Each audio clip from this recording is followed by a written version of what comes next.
That's why some of us in the negotiations on TARP asked if there would be conditions, and we were. The world is watching. Many communities are disadvantaged. We're losing the value of homes and communities across this country. The foreclosures continue to rise, and we sit here twiddling our thumbs, trusting Treasury to do what they said they were going to do. Thank you, Mr. Chairman, for having this hearing.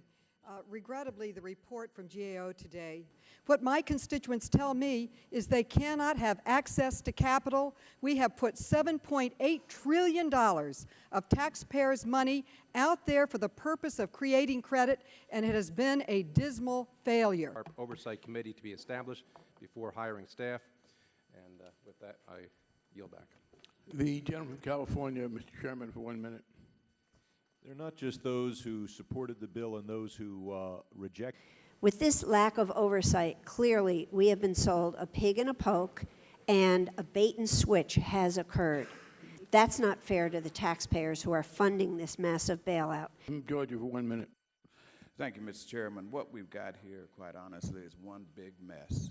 That's exactly. We can't keep just throwing money at this problem until it gets better, because there is not an unlimited supply of money, because we're spending money that we don't have. We're spending the next generation's money on the basis that we're operating now.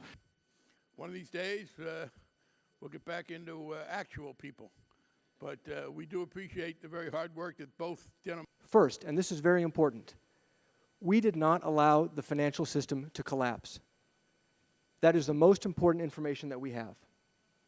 Second, the system is fundamentally more stable than it was when Congress passed the legislation. Notify Congress and provide details of exactly what our plans would be for those remaining.